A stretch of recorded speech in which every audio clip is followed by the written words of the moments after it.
for GCash, definitely we are supportive of the vision of BSP, even for DTI. And it's also our vision sa GCash, yung financial inclusion, that's finance for all.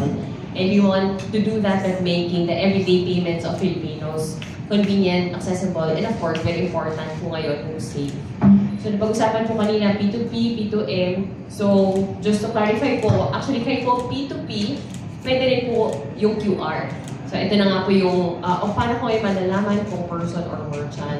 And addressing yung tanong kanina ni Sir na, kasi ang bottom line, gusto natin ma-ensure na secure pag nag-transfer ako ng pera, regardless kung tao ito or merchant siya. So, on our side, dun po sa user or dun sa consumer side po, marami po kaming ginagawang enhancement sa app namin para po maiwasan o hindi man mabawasan yung mga incidents na papadala po tayo sa isang recipient na hindi po natin sinasadya.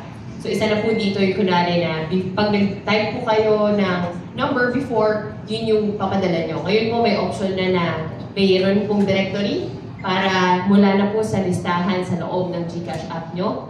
And then yung pag kinlik nyo na po yung next doon, kung sakali po yung number na yun ay hindi registered, hindi verified, may notification din po para before kayo mag-proceed, alam nyo po na ang pinapadala nyo ay hindi verified. Napaka-critical po nung verified account. Pag verified account po kasi ibig sabihin na kumpleto po niya yung lahat ng mga requirements para ma-confirm yung identity niya. Kasama na po dyan yung ID, yung facial recognition po in the app. So yun po yung nauna na enhancement na ginawa namin. Ngayon din po, pag nilagay nyo na yung amount, before ulit po mag-proceed, meron pong tick box sa baba, yung sabihin na parang, do you want to proceed? Isa din po yun na parang wait lang before ka mag-continue, ito ba talaga ang pinapadalhan mo? So yan po yung isa sa mga bagay na ine-enhance namin at patuloy po kami naghahanap ng iba pang paraan para manatiling safe po yung mga accounts ng consumers. Pagdating naman po sa merchants, may mga instances po kasi no, na ang realidad po ay meron pong hesitation ang mga merchants in terms of converting yung mga personal accounts nila to a merchant account. So, kasama na po dyan yung mga kawalan or kakulangan na kaalaman kung ano po ba yung mga benefits, ano bang advantages ng magkaroon ng merchant. Kung kayo naman gumagana na yung personal bakit pa ako mag-shift? So, isa na po dyan yung meron bang business documents na kailangan para maging formal merchants. At kaya naman po patuloy din ang GCash na nagko-coordinate sa aming regulator, of course, ang BSP, kung paano din namin mapapadali, but at the same time, remaining compliant sa mga regulations ng BSP sa pag-onboard ng merchant. So I think yun po yung isa, yung mga kailangan para maging formal merchant.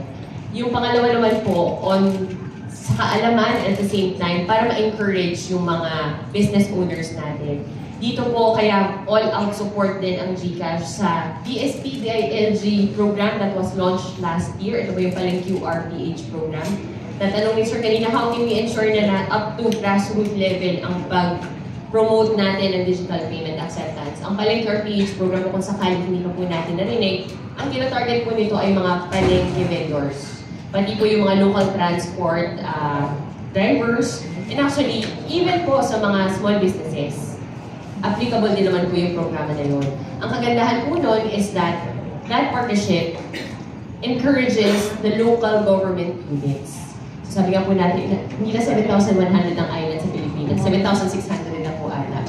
So ang dami po nun. So kahit po magsama pa kami, Union Bank, Maya, mahirap po talaga na makover lahat. But because of our partnership with the local government units, matutulungan po kami na mapalawak yung kaalaman tungkol po sa pag-own ng formal financial transaction account. Ano po yung mga benepisyo nun. And kasama na rin po doon, sa palang QRPH program po kasi is, ang requirement po noon sa public sector side or sa LGU side is dapat may ordinance. Yung ordinance na po yun can either require or incentivize ang adoption po ng digital payments. So, through this initiative at sa pag-comply po ng mga local government units pagdating sa mga bagay na ito, mas dumadami po, mas napapalaganap yung pag-accept ng mga digital payment acceptance.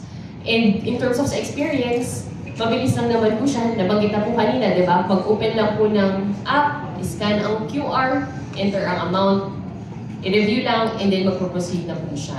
Sa side po ng vendor or ng merchant, automatic po yung masisettle sa kanyang GCash wallet and at the same or sa kanyang bank account. So yun po yung mga kaalaman or yung mga information and awareness that we want to promote sa GCash. And again, hindi po ito posible without the help of our government partners. That's why we're very excited and very much looking forward to not just launching ito pong Cashless Expo natin, but even expanding this, of course, to other regions.